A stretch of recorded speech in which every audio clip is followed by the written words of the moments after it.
Assalamualaikum semuanya.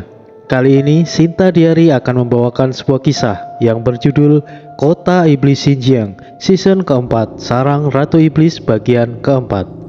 Cerita ini ditulis oleh Sinta Diary pastinya. Sebelum cerita dimulai, jangan lupa subscribe dan nyalakan tombol notifikasinya agar tidak ketinggalan cerita terbaru dari Sinta Diary. Tentunya dukungan kalian akan membuat kami lebih bersemangat untuk menulis cerita-cerita yang lebih menarik lagi. Oke, langsung saja. Inilah ceritanya. Rombongan Ki Sabto berdiri sejenak di pinggiran hutan, menikmati suasana yang asri, dedaunan yang lebat dan tampak luar biasa itu. Pak D, tumbuhan aneh apa ini Pak D?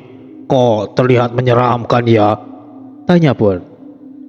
Oh, setiap alam gaib memiliki keunikannya masing-masing, Bon. Aku sendiri baru pertama kalinya melihat tumbuhan yang subur seperti ini, Balas Ki Sabto. Jika menyebutnya menyeramkan itu kurang tepat, Bon. Aku rasa ini adalah sesuatu yang luar biasa. Walaupun aku yakin di dalamnya pasti sangat berbahaya, Sahut Ki Joyo. Luar biasa kau bilang Ki Joyo. Kau memiliki selera yang aneh, Balas Bon. Kemudian ada sosok makhluk yang menghampiri mereka. Hei, Kisanak, apa kalian bukan berasal dari tempat ini? Ingin kemana kalian? Apa kalian tidak tahu ini hutan apa? Kata seorang lelaki tua bertanduk seperti kambing dan memiliki kaki seperti sapi. Oh, halo. Anda benar. Kami bukan berasal dari tempat ini. Mohon petunjuk dan informasinya, Tuan. Balas Ki Sabto. Hutan ini namanya hutan Jinsu, hutan terlarang yang tidak boleh dimasuki oleh siapapun.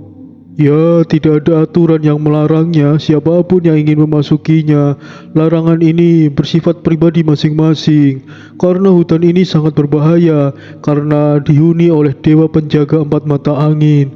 Menurut kepercayaan kami, empat dewa mata angin ini harta keramat yang konon akan membuat siapa saja memiliki kekuatan yang luar biasa jika mendapatkannya.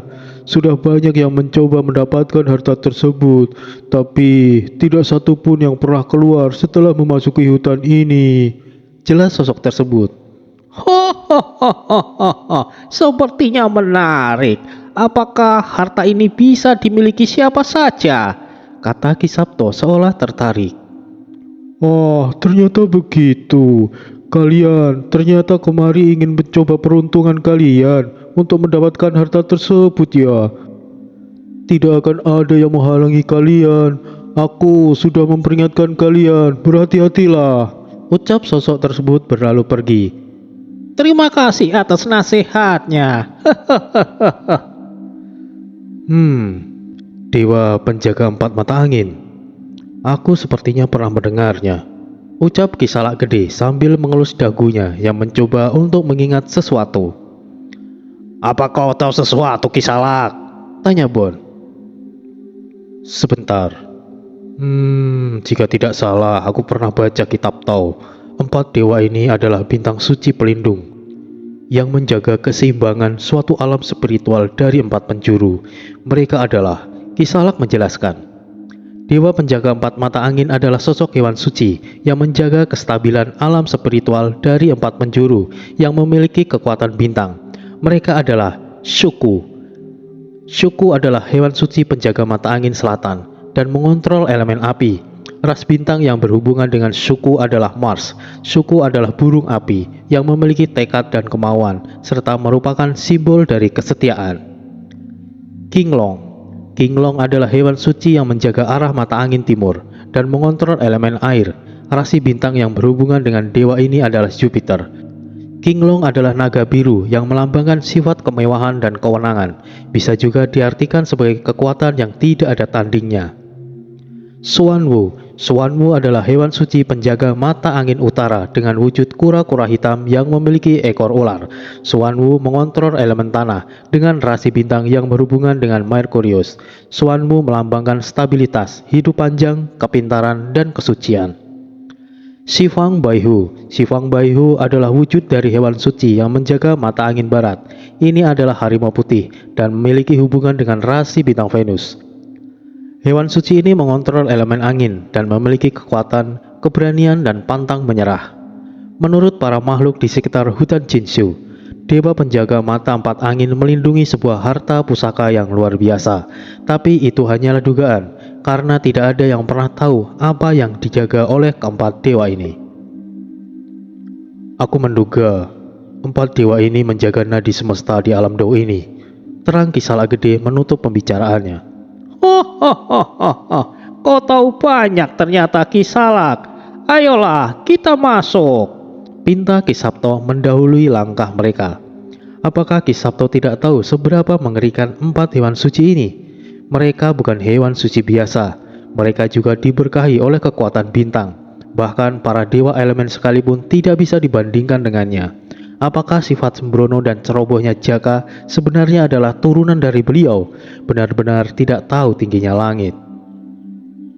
Tapi jika ada yang masih mengingat kemampuan istimewa Ki Sabto, mungkin jika dikatakan beliau sembrono itu kurang tepat. Lagi pula beliau juga sudah berada di atas langit. Selama langit tidak runtuh, beliau tidak akan jatuh. Karena Ki Sabto juga memiliki jiwa spesial yang disebut sebagai... nanti akan dibahas. Rombongan Ki Sabto memasuki hutan Jinsu. Beliau bukannya tidak kenal takut, tapi karena dia telah diundang oleh nadi semesta. Meskipun demikian, mereka tetap tidak akan mudah untuk menemui nadi semesta. Jika mereka tidak bisa melewati penjaga empat mata angin, mereka tidak layak untuk bertemu dengan nadi semesta. Ki Sabto sudah tahu itu. Meskipun mendapatkan undangan dari nadi semesta, mereka harus melewati tes untuk mengukur kelayakannya. Dewa penjaga empat mata angin adalah hewan suci tertinggi, raja dari segala hewan suci. Mereka tidak ikut campur dalam urusan dunia. Tugas mereka hanyalah melindungi apa yang sudah menjadi tugas mereka. Ki Sabto memiliki ribuan kodam hewan gaib, salah satunya hewan suci serigala emas. Ahli spiritual biasa paling banyak memiliki hewan suci tak lebih dari 10, karena kontrak dengan hewan suci membebani jiwa mereka. Akan tetapi berbeda dengan Ki Sabto, beliau bisa memiliki ribuan kodam itu karena jiwa spesialnya disebut sebagai jiwa kodam. Beliau mampu memiliki hewan suci tanpa batas, tanpa membebani jiwanya. Justru semakin banyak hewan suci yang Ki Sabto miliki, beliau akan semakin kuat. Karena beliau bisa memanfaatkan kemampuan mereka untuk dia gunakan secara pribadi. Jiwa kodam yang dimaksud disebut juga sebagai pawang kodam. Ki Sabto memiliki kemampuan khusus untuk menundukkan hewan suci manapun. Bahkan beliau bisa memutus kontrak kodam musuh sehingga kodam mereka bisa melawan pemiliknya sendiri. Tapi tidak tahu bagaimana jika Ki Sabto berhadapan dengan hewan suci seperti penjaga empat mata angin. Karena hewan tersebut konon tidak bisa ditundukkan dan memiliki harga diri yang tinggi sebagai puncak eksistensi tertinggi di kalangan hewan suci. Pak D, kenapa tumbuhan di alam gaib itu memiliki bentuk yang aneh-aneh ya? Lebih aneh lagi, apa tumbuhan semacam ini memiliki klorofil? Bukankah sinar matahari dibutuhkan untuk proses fotosintesis? Tapi bagaimana bisa ada tumbuhan hijau tanpa adanya matahari? Tanya Bon. Jangan kau samakan kehidupan di alam gaib dan di dunia manusia, Bon. Segala bentuk tumbuhan yang ada di alam ini tidak membutuhkan sinar matahari, bahkan air. Mereka menyerap sumber energi spiritual sebagai kebutuhannya. Bentuk dan ukuran tumbuhan di alam gaib berbeda-beda, tergantung kemampuan mereka menyerap energi spiritual. Penjelasan tentang dunia gaib tidak bisa dimengerti oleh otak manusia, Bon. Sama halnya dengan para makhluk yang ada di dunia ini yang mencoba untuk memahami kehidupan di dunia manusia. Mereka berpikir, bagaimana bisa manusia hidup di bawah sinar matahari langsung dan menciptakan alat tanpa menggunakan sumber spiritual. Kiranya seperti itu, Bon. Jelas Ki Sabto berjalan dan mengelus jenggotnya yang putih. Oh, begitu ya Pak D. Ya, aku rasa aku mengerti, balas Bon. Dan juga ada perbedaan antara dunia gaib dan dunia manusia. Di dunia manusia, eksistensi manusialah sebagai inti kehidupan yang mengendalikan dunia. Sedangkan di alam gaib itu sendiri yang menjadi inti kehidupannya. Karena alam gaib memiliki nadi semesta yang mengendalikan alam gaib tersebut. Pada dasarnya, makhluk gaib itu perusak dan tidak memiliki akal seperti manusia. Tanpa adanya nadi semesta yang mengendalikan alam tersebut, dunia gaib tidak akan pernah ada karena hancur akibat sifat alami para makhluk-makhluk yang ada. Terang Ki Joyo. Itu berarti alam ini yang memiliki kemampuan untuk pemeliharaan dan mengendalikan dunianya adalah nadi semesta ya. Tapi jika nadi semesta ini mengendalikan alam ini, kenapa dia tidak mengurus para iblis yang merusak tatanan kehidupan di sini? Ucap Bon. Begini Bon, sebagai contohnya, di dunia kita manusialah yang merawat bumi, mengendalikan rantai makanan agar tetap stabil dan menjadikan bumi sebagai tempat yang nyaman untuk ditinggali. Aku mengatakan sebagai prioritasnya ya, meskipun ada juga manusia yang tidak bertanggung jawab yang merusak bumi, tapi pada akhirnya manusia bisa memperbaikinya. Kecuali yang merusak adalah bencana. Kita mungkin bisa memperbaikinya setelah terjadinya bencana. Tapi bagaimana jika bencana tersebut berlangsung lama? Jangankan manusia, makhluk lainnya yang ada di bumi akan musnah tanpa sempat memperbaikinya. Di alam ini juga sama, keberadaan iblis adalah bencana besar bagi semuanya dan mengancam eksistensi nadi semesta. Energi iblis bisa menggerogoti alam ini. Mungkin jika dalam jumlah kecil, nadi semesta bisa memperbaikinya. Tapi jika keberadaan iblis semakin banyak dan mulai memperluas wilayahnya, nadi semesta tidak akan mampu untuk menahannya. Lama-kelamaan, nadi semesta juga akan mati dan alam ini akan runtuh. Fakta bahwa guru besar telah dipanggil oleh nadi semesta di alam ini, itu menandakan nadi semesta sudah putus asa dan hampir mencapai batasnya untuk melindungi alam doi ini. Sambung Ki Salak Gede menjelaskan.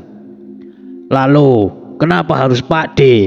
Banyak kehidupan di alam ini yang menjadi penghuni tetap. Kenapa malah memilih orang luar dan mengundangnya? Itu kan aneh.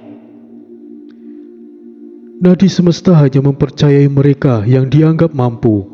Mungkin jika guru besar tidak muncul di sini, kesempatan untuk bertemu dengan nadi semesta pasti akan jatuh kepada makhluk lain. Dengan kata lain, saat ini keberadaan yang paling tinggi di alam Do adalah guru besar. Nadi semesta tidak peduli mau itu orang luar atau tidak, asalkan memiliki tujuan yang sama dan kemampuan yang dibutuhkan, nadi semesta akan memilihnya. Terang Ki Joyo. Cukup bicaranya dan mulailah waspada, ucap Ki Sabto. Mereka telah masuk jauh ke dalam hutan Jinsu.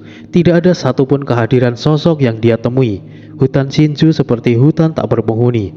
Bahkan tidak ada serangga kecil sekalipun. Semakin mereka masuk ke dalam, pohon-pohon semakin jarang. Dan lebih dalam lagi yang mereka temui adalah hamparan rumput hijau yang luas. Dan terlihat ada menara atau tugu yang tinggi dan besarnya seperti gedung-gedung pencakar langit. Bentuknya runcing ke atas sampai menembus awan yang tidak terlihat ujungnya. Di sekitar tugu ada 4 patung dengan bentuk burung, kura-kura, harimau, dan naga. Apakah di sini keberadaan nadi semesta itu ya? Ucap Ki Setia Alam. Mulai dari sini, aku akan pergi sendirian. Pastikan kalian untuk tetap diam apapun yang terjadi. Jangan pernah melangkah masuk ke dalam. Hanya aku yang diundang. Kalian tetap tunggu saja di sini, pinta Ki Sabto. Baik guru besar. Baik guru besar. Baik guru besar. Siap Pak D. Suara langkah Ki Sabto yang bergesekan dengan rumput yang tidak bisa didengar karena sangat pelan sekali. Tapi gerakan Ki Sabto telah disadari oleh keempat dewa penjaga. 4 patung di sekeliling menara retak. Mata patung bersinar dan meruntuhkannya. Patung tersebut seperti kulit yang hanya menutupi sosok yang ada di dalamnya.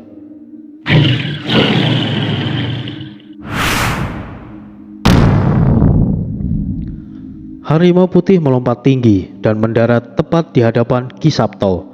Harimau itu memiliki ukuran yang tidak wajar. Jika serigala emas sebesar gajah dewasa, harimau itu 4-5 kali besarnya dari seekor gajah. Disusul ketiga hewan lainnya. dan mengepung Ki Sabto. Kura-kura hitam, naga biru, burung api, dan harimau putih. 4 dewa penjaga selalu bertindak sama. Mereka tidak pernah meremehkan siapapun yang menerobos wilayah perlindungannya. Hei manusia, apa yang kau lakukan di sini? Ucap Sifang Baihu. Menyingkirlah kalian. Aku yang mengundangnya kemari. Tanpa banyak bicara, 4 dewa penjaga langsung kembali ke tempatnya. Kemarilah manusia. Di bawah menara muncul tangga yang mengarah ke bawah. Seharusnya tidak semudah itu menemui nadi semesta. Ada beberapa tes yang harus dilakukan, tapi sepertinya nadi semesta meniadakan hal tersebut. Alasannya mungkin sudah jelas. Nadi semesta tidak ingin buang-buang waktu. Ki Sabto seperti ditarik oleh kekuatan yang misterius dan terbang menuju ke arah yang dituju. Ki Sabto cukup senang melihat sosok yang ada di hadapannya, karena itu adalah pertama kalinya beliau bertemu dengan nadi semesta. Yang disebut sebagai nadi semesta bukanlah suatu keberadaan yang berbentuk. Itu hanyalah bola energi berwarna putih kebiruan seperti api yang tidak beraturan. Aku kira akan ada pertunjukan yang menarik. Sayang sekali. Apakah kau nadi semesta? Ucap Ki Sabto. Apakah kau kecewa manusia? Aku tahu niatmu. Aku tidak akan mengizinkanmu untuk menundukkan mereka. Mereka adalah keberadaan yang tidak bisa diperlihatkan di muka umum. Balas nadi semesta. Oh, begitu juga denganmu bukan? Lalu, kenapa kau membawaku kemari? Kata Ki Sabto. Jadilah wakilku manusia, dan atasi bencana yang menimpa alam ini. Kau akan mendapatkan kewenangan untuk mengendalikan kekuatanku untuk mengatasi semua musuh-musuhmu. Pinta nadi semesta. Kenapa aku harus? Bagaimana jika aku menolak? Ini adalah suatu kehormatan besar untukmu. Apa kau terlalu bodoh menolak mendapatkan kesempatan yang tidak akan pernah makhluk lain dapatkan? Nadi semesta menyombongkan dan menilai tinggi keberadaannya. Kenapa aku harus repot-repot membantu mengurus alam ini? Tidak ada hubungannya denganku, mau alam ini hancur atau tidak. Dan kenapa juga seolah-olah aku yang menginginkannya? Bukankah kau yang membutuhkan bantuanku saat ini? Tiba-tiba kau memintaku menjadi wakilmu. Kau kira aku mau dikendalikan olehmu? Ucap Ki Sabto. Manusia sombong, ketahuilah tempatmu. Aku bisa membuat jiwamu hancur tanpa tersisa. Kau seharusnya merasa terhormat, bahkan menjadi pesuruhku sekalipun. Ancam nadi semesta. Kau bukan Tuhan. Kau hanyalah eksistensi tersembunyi di alam kecil ini. Apa yang kau sombongkan dari itu? Aku tidak menyangka nadi semesta memiliki sikap seperti ini. Aku pikir suatu keberadaan sepertimu adalah sosok yang wibawa dan rendah hati karena memikul tanggung jawab yang besar. Nyatanya kau adalah makhluk yang sama seperti mereka. Balas Ki Sabto. Lancang, kau pikir aku tidak berani membunuhmu? Nadi semesta sangat marah dan melakukan serangan. Serangan nadi semesta lenyap seketika setelah Ki Sabto mengeluarkan energi spiritualnya hingga tempat yang ada di sana berguncang. Kau bertemu orang yang salah. Aku bukan manusia yang mudah ditindas oleh makhluk yang sedang sekarat sepertimu. Aku rasa tidak ada hal yang istimewa darimu. Ucap Ki Sabto melangkah pergi. Kau mau kemana manusia? Untuk apa aku berada di sini lebih lama? Balas Ki Sabto tanpa menghentikan langkahnya. Aku bisa membantumu menemukan anakmu. Ucap nadi semesta langsung menghentikan langkah Ki Sabto. Jadilah wakilku untuk melindungi alam ini. Kemudian aku akan membantu menemukan anakmu. Nadi semesta tidak akan pernah mau berikan penawaran. Tapi karena situasinya saat itu, dia terpaksa harus menurunkan sedikit harga dirinya. Mungkin jika nadi semesta dalam kondisi yang baik, Ki Sabto tidak mungkin bisa berbuat apa-apa. Apakah Ki Sabto akan menerima tawarannya? Mau bagaimanapun, nadi semesta bisa melihat seluruh alam Dao. Tidak ada yang tidak diketahui olehnya. Tapi, jika Ki Sabto menerima tawarannya sebagai wakilnya, beliau tidak akan pernah bisa meninggalkan alam Dao. Ki Sabto akan menggantikan tugas nadi semesta untuk menjaga dan melindungi alam Dao. Tapi penawaran nadi semesta cukup menggoyahkan pendiriannya, karena tujuan Ki Sabto adalah untuk membawa Jaka, dan akan cukup sulit menemukannya di alam Dao yang luas. Keputusan mana yang akan diambil oleh beliau? Nadi semesta adalah eksistensi tertinggi di suatu alam spiritual. Dengan begitu, mereka memiliki sikap yang angkuh dan memandang makhluk lain itu lebih rendah darinya. Sangatlah sulit sekali diakui oleh nadi semesta. Mungkin jika nadi semesta di alam Dao tidak dalam kondisi yang sekarat, Ki Sabto tidak akan dipanggil untuk menemuinya. Tapi siapa sangka sikap angkuh nadi semesta tidak berubah. Menjadi wakil nadi semesta itu sama saja menjadi bawahan atau lebih rendah dari itu. Kehidupannya akan diatur, dikendalikan oleh nadi semesta dan tidak memiliki kebebasan lagi. Tentu saja Ki Sabto menolak tawarannya. Siapa yang mau menjadi boneka oleh sosok yang angkuh seperti itu? Tapi nadi semesta membuat penawaran. Jika Ki Sabto mau menjadi wakilnya, dia akan membantu untuk menemukan Jaka. Walaupun sebenarnya nadi semesta sudah tahu ada di mana Jaka, tapi dia sengaja tidak mengatakannya. Bagaimana manusia? Jadilah wakilku, dan aku akan memberitahumu ada di mana anakmu. Meskipun kau tahu ada di mana anakmu berada, dengan kemampuanmu saat ini, kau masih belum mampu untuk berurusan dengan Raja Iblis. Nadi semesta memberikan penawaran. Aku tidak pernah menyangka, selain angkuh dan sombong, kau juga sangat licik. Apakah semua nadi semesta memiliki sikap sepertimu? Balas Ki Sabto membalikan badan. Berhentilah mencelaku manusia. Katakan, kau bersedia atau tidak? Tegas nadi semesta. Hahaha, kau terlalu meremehkan manusia. Meskipun kau adalah keberadaan tertinggi dan terkuat di alam spiritual, bukan berarti kau bisa bertindak semaunya sendiri. Tanpa adanya kehidupan di alam Dao ini, kau juga tidak akan ada di semesta ini. Pada dasarnya, setiap makhluk itu saling ketergantungan, mau itu dunia manusia atau dunia spiritual. Lakukanlah sendiri jika kau mampu. Jangan salah paham. Aku kemari karena aku penasaran seperti apa itu wujud nadi semesta. Kini aku sudah melihatnya. Aku tadinya berharap bahwa sosok sepertimu adalah perwujudan yang mulia dan penuh keagungan. Sayang sekali, apapun tawaranmu itu, saat ini aku tetap akan menolaknya. Jawab Ki Sabto. Tanpa bantuanku, kau tidak akan pernah bisa menyelamatkan anakmu. Buku kebangkitan iblis telah terbuka hampir keseluruhannya, dan tombak mata iblis sudah menunjukkan tanda-tanda kemunculannya. Kalian para makhluk rendahan tidak akan bisa melawan para iblis tanpa bantuan kami. Nadi semesta semakin bersikap angkuh. Hahaha, terima kasih. Sekarang aku jadi tahu bahwa Jaka telah tertangkap oleh iblis. Aku tidak punya waktu untuk berdebat denganmu. Carilah orang lain untuk kau jadikan wakilmu. Jangan menghalangiku. Tegas Ki Sabto. Itulah sebabnya aku benci dengan manusia.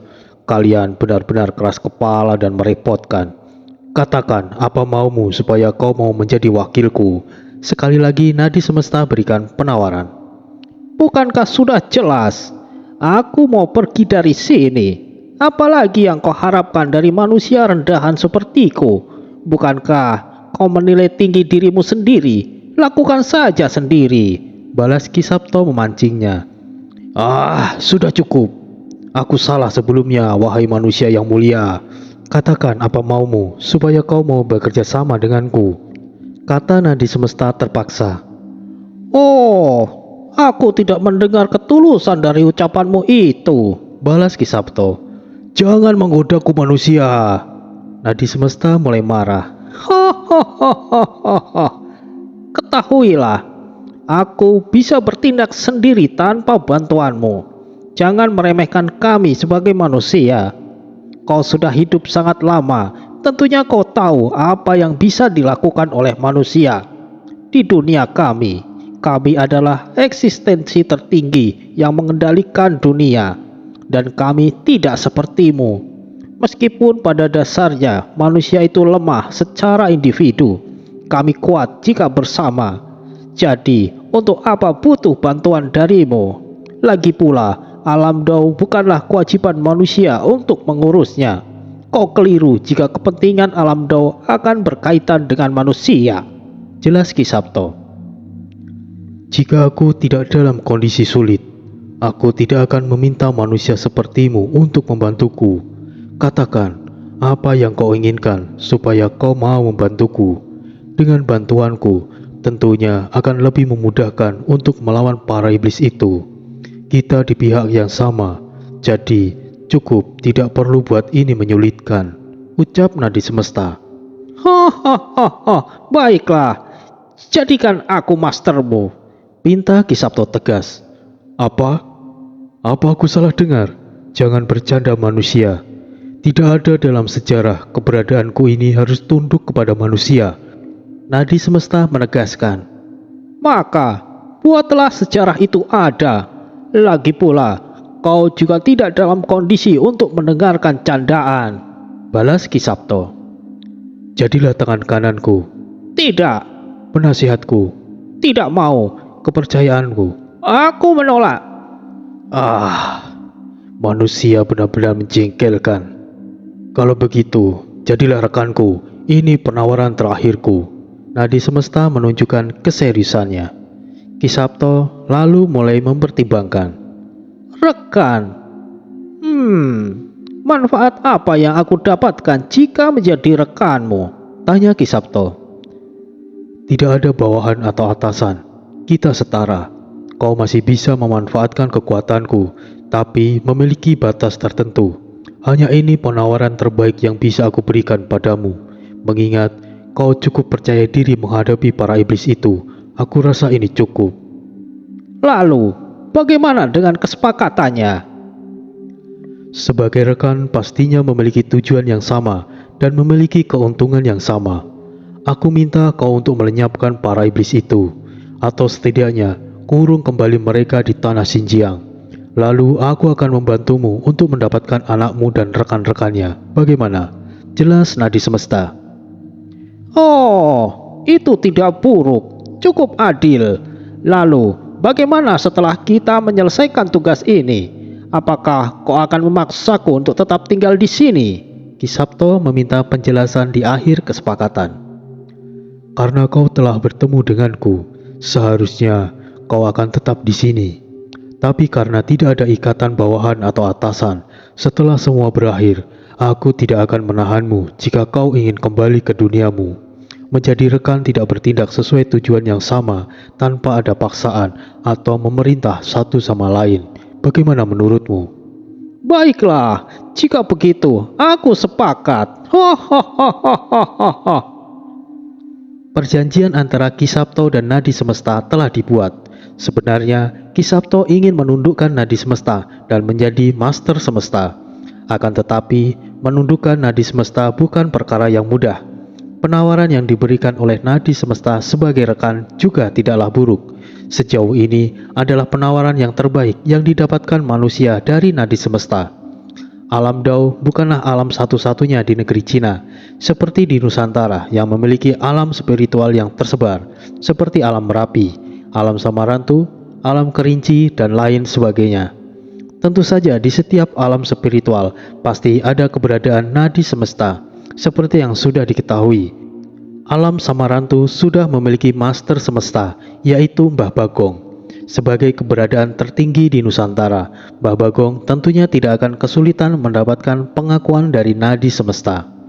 Ki Sabto mendapatkan informasi yang sangat berguna dari nadi semesta, dimulai dari situasi peperangan yang ada di alam Dao dan keberadaan Jaka saat ini.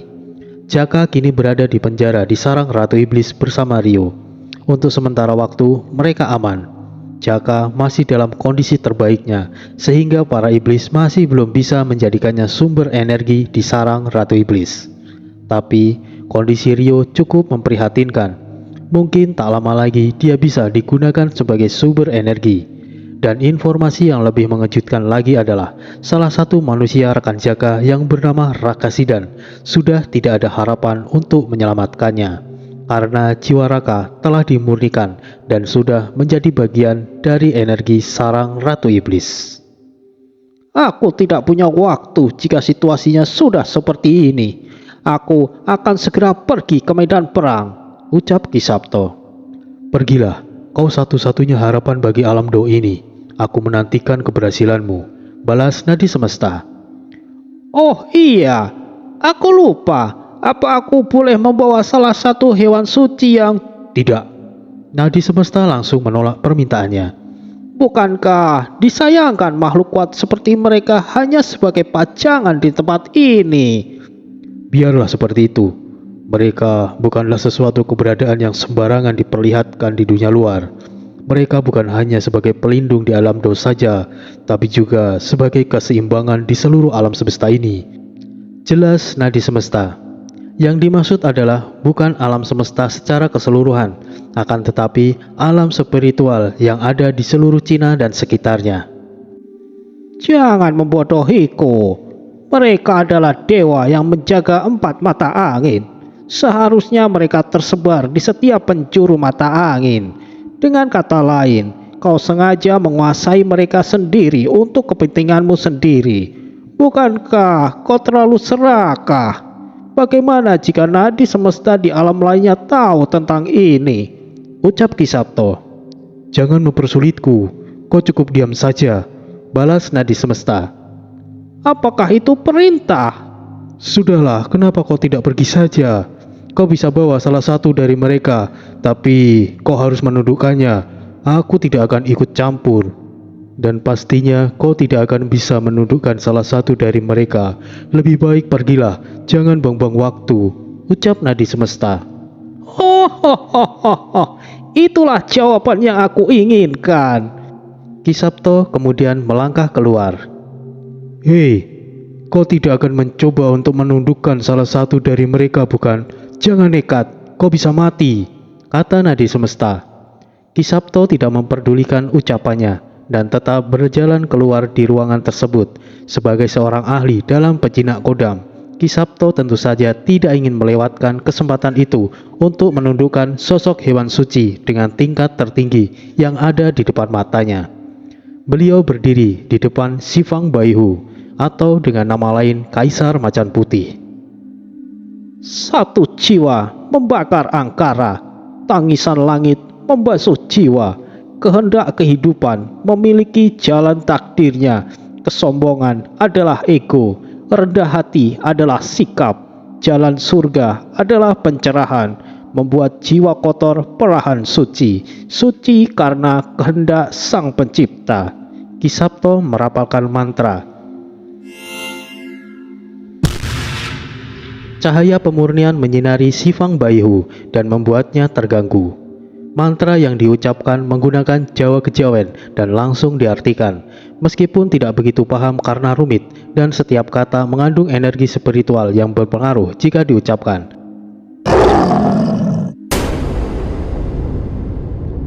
Kaisar Macan Putih terbangun setelah mendengar mantra dari Ki Sabto. Beraninya manusia sepertimu membangunkanku. Apa kau ingin mati, manusia?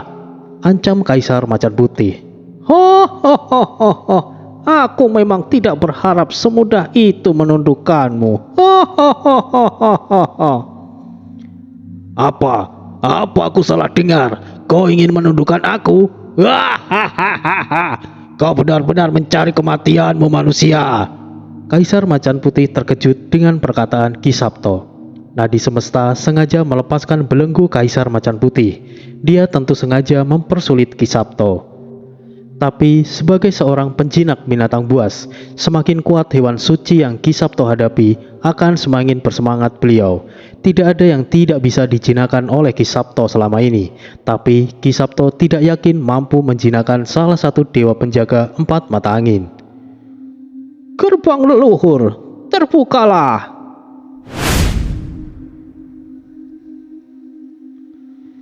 Wilayah sekitar langsung berubah menjadi tanah leluhur.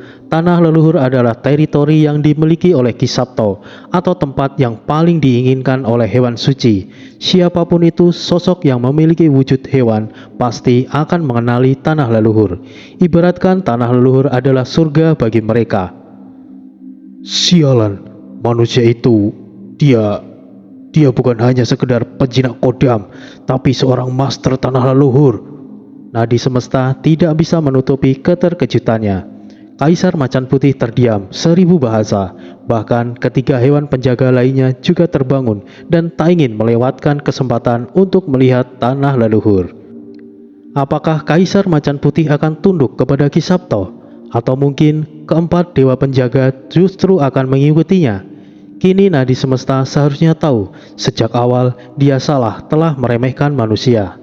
Tanah leluhur adalah tempat paling mulia bagi para hewan suci atau makhluk yang berwujud hewan. Tanah leluhur memiliki esensi kehidupan yang dibutuhkan oleh para hewan spiritual untuk berkembang meningkatkan kemampuannya lebih cepat, dan ada kemungkinan bagi mereka untuk bisa berevolusi menjadi tingkat yang lebih tinggi. Tanah leluhur juga bukanlah alam spiritual seperti alam Dao dan lainnya. Tempat ini adalah salah satu wilayah khusus dari banyak wilayah yang tersembunyi.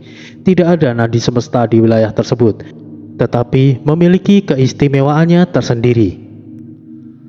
Tanah leluhur ini sama seperti dunia Mara milik Raja Maras. Tentu saja wilayah tersebut hanya khusus bisa dimasuki oleh mereka yang terhubung memiliki jiwa yang cocok dengan tempat tersebut. Ki Sabto adalah pemilik atau master di tanah leluhur ini. Banyak perjuangan dan penjelajahan beliau hingga menemukan tempat spesial ini saat beliau masih muda. Tidak ada yang tahu sepak terjangnya beliau dari awal menggeluti dunia spiritual. Meskipun yang sering didengar beliau selalu melakukan aktivitas spiritualnya sendirian, sebenarnya beliau juga memiliki banyak rekan yang seusia dengannya. Sudah banyak hal terjadi saat beliau memulai aktivitasnya sebagai seorang ahli spiritual. Cedera dan terluka itu biasa.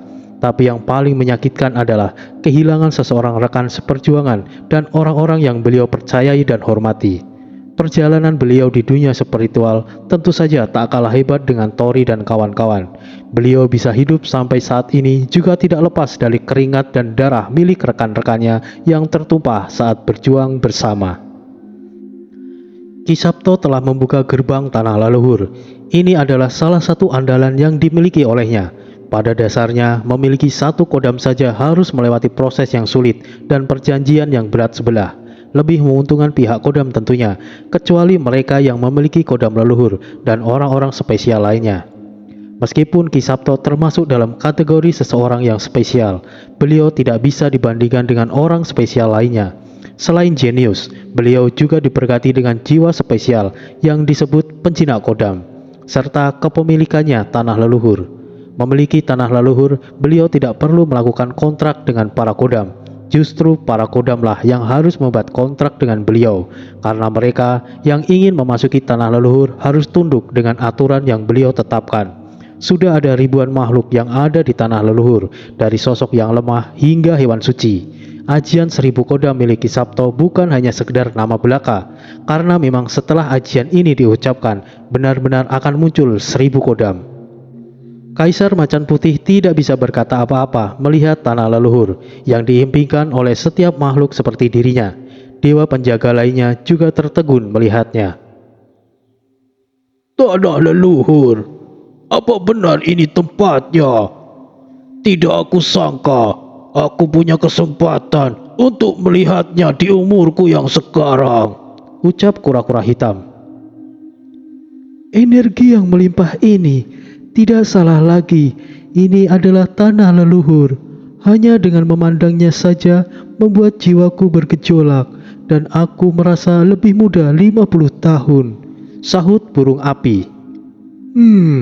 Tidak buruk. Meskipun tanah leluhur bukanlah satu-satunya dunia khusus, tapi ini adalah salah satu yang terbaik yang pernah aku lihat, ucap naga biru. Memangnya, tempat mana yang pernah kau lihat yang serupa dengan tanah leluhur ini? Tanya burung api. Tidak serupa. Tentu saja, tempat yang aku maksud adalah tanah kelahiranku, dunia kelahiran naga. Dan hanya para naga dan mereka yang memiliki esensi naga yang bisa ke sana. Tentu saja, keistimewaannya lebih baik dari tanah leluhur ini, karena mampu menampung semua makhluk suci tanpa memperdulikan perbedaan ras. Jelas naga biru. Para dewa penjaga saling berikan pendapat mereka tentang tanah leluhur, kecuali Kaisar Macan Putih. Dia sudah terlanjur menyinggung Ki Sabto. Dia tidak mungkin menarik kata-katanya. Dari semua hewan penjaga, Kaisar Macan Putih adalah yang paling keras kepala dan memiliki harga diri yang paling tinggi. Hei manusia, bagaimana kau bisa menemukan tanah leluhur? Dari semua makhluk, kenapa harus manusia sepertimu? Tanya Kaisar Macan Putih. Memangnya apa salahnya jika aku memiliki tempat ini? Tanah leluhur tidak seharusnya dimiliki oleh manusia sepertimu. Itu adalah tempat suci yang terbentuk dari sosok legenda hewan suci yang mati, lalu membentuk semesta kecil, dan terciptalah tanah leluhur ini. Seharusnya hanya hewan suci yang bisa menjadi master di tanah leluhur ini. Bagaimana bisa kau seorang manusia memilikinya? Kata Kaisar Macan Putih. Oh, apakah itu penting? Balas Ki Sabto. Tentu saja, hanya mereka yang memiliki sumber jiwa leluhur yang pantas menjadi master tanah leluhur ini. Manusia sepertimu menjadi masternya hanya akan merusak tanah leluhur ini. Hanya mereka yang memiliki jiwa leluhur yang bisa mempertahankannya dan menjaga tanah leluhur tetap memiliki keistimewaannya. Tanpa memiliki jiwa leluhur sepertimu, perlahan tanah leluhur akan kehabisan sumbernya. Jelas Kaisar Macan Putih. Oh, apa maksudmu tanah leluhur ini lebih pantas kau miliki begitu? Aku bisa menyerahkan kepadamu jika kau bisa mengalahkan aku. Tapi jika kau kalah dariku, kau harus mengakuiku sebagai mastermu. Bagaimana? Kaisar Macan Putih merasa tertantang. Energi kuat yang terbentuk dari gelombang angin menyelimutinya. Kau sangat arogan manusia. Jangan menyesalinya. Tanah leluhur adalah milikku. Tanpa ragu-ragu, Kaisar Macan Putih langsung menerjang Ki Sabto. Beliau tetap tenang, tidak bergerak dari tempatnya. Dia tersenyum. Tangan kirinya melipat di belakang dan tangan kanannya mengelus jenggot putihnya.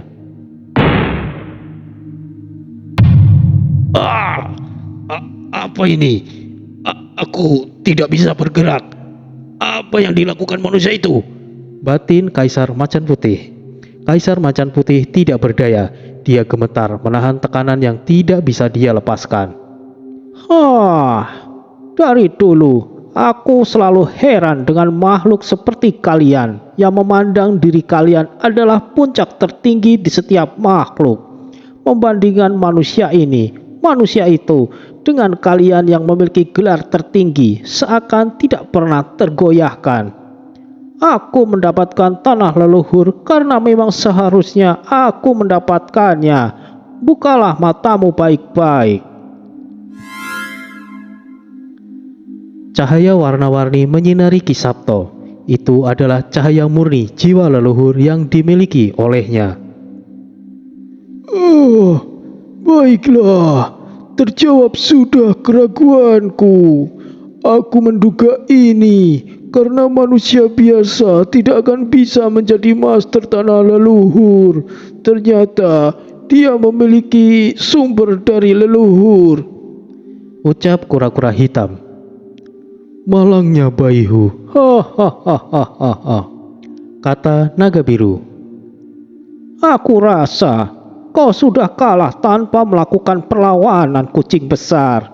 Bagaimana? Apa kau akan mengakuiku sebagai mastermu? Ucap Ki Sabto. Kaisar Macan Putih tidak bisa menjawabnya. Pertaruhan sudah dibuat, yang kalah harus menepati janjinya. Tapi Baihu adalah dewa penjaga. Dia tidak bisa mengikutimu manusia, walaupun dia ingin sekalipun. Keseimbangan seluruh alam ini akan goyah jika tidak ada dirinya, kata burung api. Siapa yang ingin membawanya? Aku hanya ingin dia mengakuiku saja sebagai masternya. Selama tidak keluar dari alam ini, bukankah tidak masalah? Kalian juga boleh ikut jika tidak keberatan. Bermain-mainlah di tanah leluhur.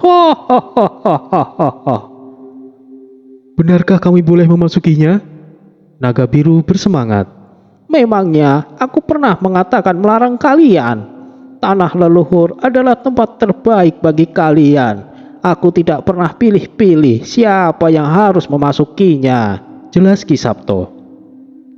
Manusia yang baik. Jika tidak keberatan, aku juga ingin merasakan manfaat dari tanah leluhur, ucap kura-kura hitam. Tunggu dulu. Sosok lelaki tua dengan jubah serba putih muncul dari bawah tanah. Apa jadinya jika kalian semua pergi? Siapa yang akan melindungi tempat ini? Ucap sosok lelaki tersebut perwujudan nadi semesta. Memangnya siapa yang akan mengganggumu di sini? Tanah leluhur adalah tempat yang mereka butuhkan saat ini. Biarkan mereka untuk pergi bermain-main. Aku tidak akan membawanya bersamaku, balas Ki Sabto. Baik, kau sudah berjanji. Jika tiba waktunya, kembalikan mereka kemari. Nadi semesta menegaskan. Aku berjanji akan membawa mereka kembali. Tapi aku tidak akan memaksa jika mereka ingin tinggal lebih lama. Kau jangan marah. Aku hanya bercanda. Nadi semesta kembali ke tempatnya dengan kesal. Kucing besar, aku tidak akan mempersulitmu. Lupakan apa yang pernah aku katakan. Aku tidak akan memaksamu untuk mengakuiku sebagai mastermu. Tapi pinjamkan aku kekuatanmu. Bantu aku selama aku ada di alam ini. Sebagai balasannya, aku akan berikan kunci khusus untuk membuka gerbang leluhur. Kau bisa pergi ke tanah leluhur semaumu di masa depan tanpa harus menemuiku. Dengan kata lain, kau memiliki akses yang terhubung dengan tanah leluhur mau dimanapun kau berada, pinta Ki Sabto. Penawaran yang luar biasa. Baihu, jika kau menolaknya, biar aku saja yang menerimanya, sahut naga biru. Diam, kapan aku mengatakan menolaknya? Protes Kaisar Macan Putih. Oh, baiklah. Aku berikan kunci ini padamu. Mulai sekarang, mohon kerjasamanya. Baiklah, aku akan membantumu. Asalkan tujuanmu benar, aku tidak akan keberatan. Aku akan melindungimu selama kau berada di wilayah ini. Kaisar Macan Putih setuju, tidak sedikit pun mengurangi dan merendahkan harga dirinya. Ki Sabto bisa mengerti itu dan tidak mempermasalahkannya. Mendapatkan bantuan dari salah satu 4 dewa penjaga mata angin adalah keberuntungan yang luar biasa. Meskipun sementara, hal itu tidak pernah terjadi sebelumnya. Wah, guru besar, harimau ini sangat menakjubkan, ucap Ki Setia Alam kagum. Tidak perlu buang-buang waktu, cepatlah naik, kita akan segera berangkat, balas Ki Sabto yang duduk di kepala Baihu. Sifang Baihu akhirnya bersedia membantu Ki Sabto. Meskipun hanya kesepakatan sementara, akan tetapi itu sudah cukup. Setidaknya beliau mendapatkan bantuan yang sangat berguna. Sifang Baihu melesat secepat angin. Tidak ada makhluk yang bisa menyamai kecepatan Baihu. Hanya dalam sekejap saja mereka telah keluar dari hutan Jinsu. Wah, makhluk apa itu tadi? Hanya angin lewat. Sial, angin yang tidak punya sopan santun. Kenapa bisa begitu? Lewat begitu saja tanpa permisi. Dasar bodoh. ucap beberapa makhluk yang tidak sengaja dilewati Baihu. Kecepatan Baihu bahkan tidak bisa dilihat oleh mata.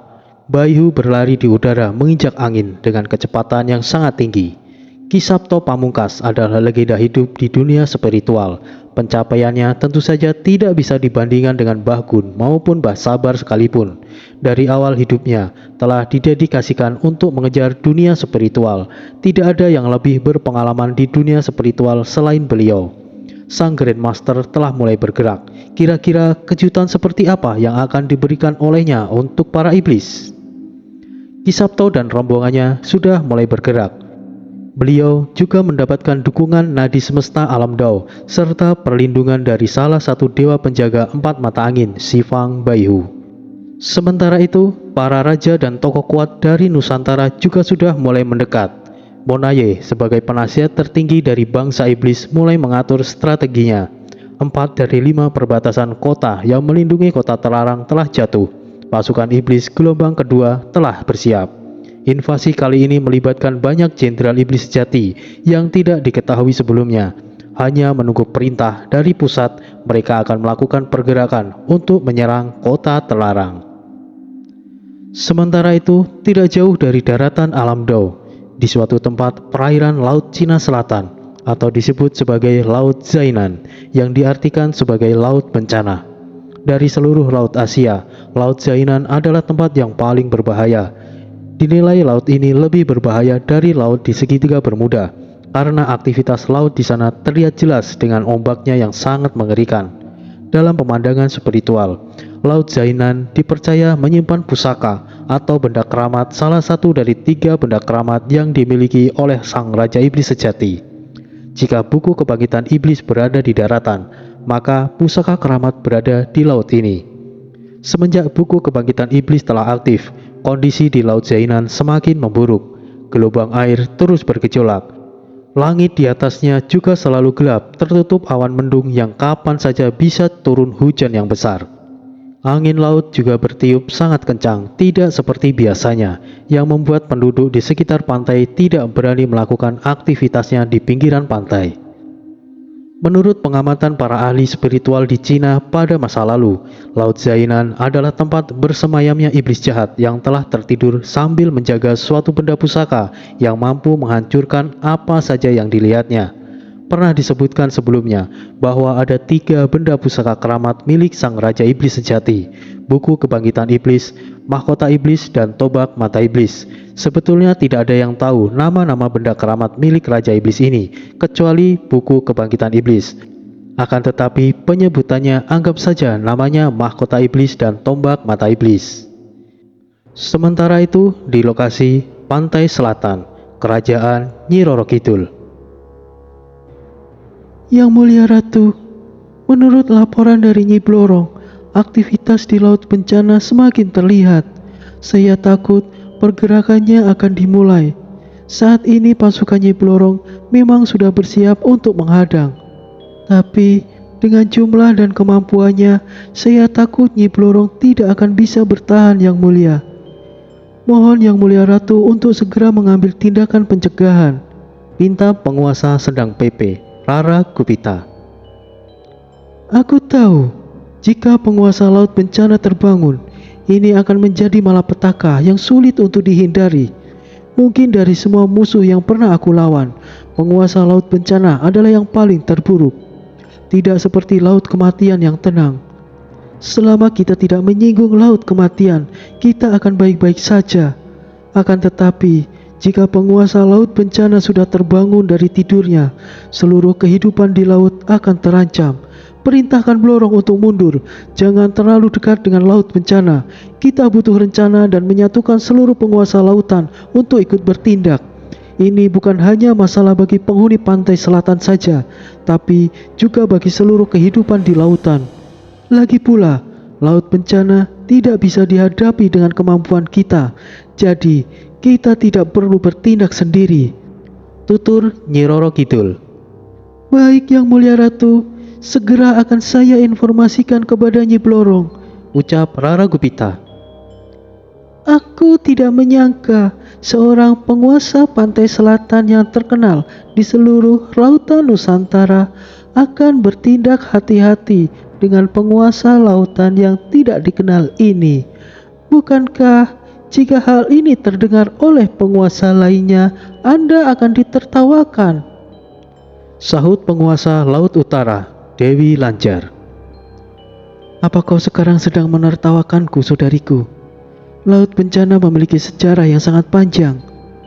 Mereka tidak dikenal bukan karena mereka tidak mampu mengukir nama mereka, tapi mereka sengaja menutup diri dan menunggu waktu yang tepat untuk bergerak. Penguasa Laut Bencana bukanlah makhluk seperti kita. Mereka jauh lebih kuat dari kita dan memiliki kecerdasan yang setara, bahkan mampu melampaui manusia. Mereka adalah iblis. Jelas Nyi Roro Kidul. Maksud kakak seperti penghuni di laut kematian? Jadi, selama ini kita telah berdampingan dengan sosok yang sangat merepotkan, seperti halnya penghuni laut kematian. Bagaimana itu mungkin? Tidak pernah ada yang menyebutkan bahwa keberadaan seperti itu ada, bahkan dalam sejarah tidak pernah disebutkan. Aku percaya jika daratan pernah dikuasai oleh bangsa iblis karena jejak sejarah tertulis, tapi tidak untuk lautan. Jelas Dewi Lanjar. Jika penguasa Laut Bencana telah terbangun, ini akan menjadi sejarah di masa mendatang bahwa seluruh lautan akan dikuasai oleh iblis. Kita tidak mungkin bisa melawan, kita hanya bisa melakukan pencegahan. Ucap Nyi Roro Kidul. Nyi Roro Kidul dan Dewi Lanjar sebetulnya tidak akur meskipun mereka memiliki ikatan persaudaraan. Nyi Roro Kidul terpaksa membuang egonya demi mengundang Dewi Lanjar. Jika Nyi Roro Kidul ingin mendekati seseorang untuk bekerja sama, sudah tentu dia akan membujuk adiknya terlebih dahulu. Di lautan sudah mulai terlihat tanda-tanda pergerakan iblis yang tidak pernah terjadi sebelumnya. Iblis seperti apa sebenarnya yang mendalami lautan bencana? Sementara itu, di alam iblis, bagian alam kecil di alam Dao yang dikuasai oleh para iblis, tepatnya di medan perang iblis tidak jauh dari kota iblis, Bloody tengah bersembunyi dan sedang memulihkan lukanya. Suara kereta besi yang ditarik oleh hewan iblis, sosok dengan wujud seperti badak, dengan bentuk kepala seperti buaya. Bloody terbangun karena suara berisik itu dibarengi dengan goncangan. Di mana ini? Gelap, aku tidak melihat apapun. Hei, bangunlah, ucap Bloody pelan. Bloody sepertinya berada di ruangan yang gelap tanpa ada cahaya sedikit pun. Ada apa, Bloody? Sekarang kita ada di mana? Kenapa gelap gulita? Balas Narendra yang juga berbagi penglihatan dengan Bloody. Kau bertanya padaku. Lalu, aku bertanya kepada siapa? Aku sendiri tidak tahu ada di mana. Sepertinya kita dalam masalah, Bloody. Apa maksudmu, Ren? Kereta itu berhenti. Terdengar juga ada suara beberapa sosok sedang bicara. Bloody tidak bisa mendengarnya dengan jelas. Sesuatu menyentuh ruangan di mana Bloody berada. Kain tebal terbuat dari kulit binatang yang menutupi ruangan tersebut terbuka. Bloody mulai menyesuaikan penglihatannya dan akhirnya dia tahu sedang ada di mana. Hehehehe, Yang Mulia, dia ada di sini, ucap Yabu. Bagus, kau membawa kejutan yang menyenangkan, Yabu. Tidak aku sangka kau bisa diandalkan sampai sejauh ini, balas Raja Iblis Mogu. Hehehe, terima kasih Yang Mulia. Semuanya berkat kedua pangeran yang membantu saya, balas Yabu. Raja Iblis Mogu, Yabu, kau! Bloody baru menyadari bahwa dirinya telah dijebak. Dia berada di kerangkeng besi khusus untuk tahanan. Yabu sengaja menyelamatkan Bloody saat hendak ditangkap oleh Guya, bukan bermaksud untuk menyelamatkannya. Tapi Yabu memanfaatkan itu menangkap Bloody. Daripada harus jatuh ke tangan Guya, Yabu sengaja mengambil kesempatan itu untuk merebutnya dan mendapatkan kontribusi besar untuk dirinya sendiri. Tentu saja hal itu Yabu akan menyinggung Guya, tapi adanya kedua pangeran di pihaknya, Guya tidak akan berani macam-macam. Yang mulia raja, menurut informasi yang telah saya dapatkan, Bloody telah bergabung dengan sekte pembunuh iblis yang mulia. Jelas Yabu. Oh, pantas saja. Ternyata itu alasannya dia mengkhianati bangsa kita. Tubuhmu tidak hanya besar, tapi otakmu juga berguna. Sanjung Raja Iblis Mogu. Anda terlalu memuji saya yang mulia. Sudah sewajarnya ini menjadi kewajiban saya untuk melayani Anda. Hehehehe. Yabu sangat lihai dalam menjilat. Dari awal Raja Iblis Mogu telah curiga ada salah satu iblis yang bergabung dengan sekte pembunuh iblis. Yabu takut jika dia ketahuan, maka dari itu dia mengkambing hitamkan Bloody. Aku tidak menyangka kau akan selicik ini, Yabu. Iblis sepertimu akan mati mengenaskan. Aku akan memastikan itu. Ancam Bloody. Maaf, mungkin kau akan kecewa karena kau akan segera dikirim ke sarang Ratu Iblis sebagai penebusan dosamu karena telah membunuh sesama iblis. Buatlah dirimu berguna untuk sarang Ratu Iblis. Hehehehe. Sangat disayangkan, iblis kuat sepertimu harus berkhianat. Aku tidak tahu bagaimana caramu mengalahkan iblis yang memiliki tanda lahir yang lebih tinggi darimu, Bloody. Aku harap kemampuanmu itu bisa diturunkan kepada mereka yang terlahir di sarang Ratu Iblis. Bawa dia segera, ucap Raja Iblis Mogu. Bloody tidak berkomentar apapun. Dia lebih memilih diam dan tidak membuat Raja Iblis Mogu marah.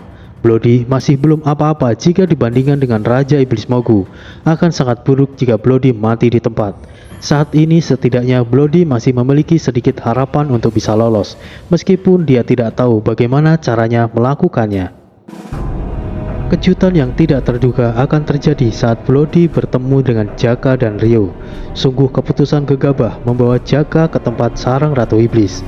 Karena Jaka, si pembuat onar, bisa saja mengobrak-abrik sarang Ratu Iblis saat dia benar-benar dalam kondisi pulih kembali.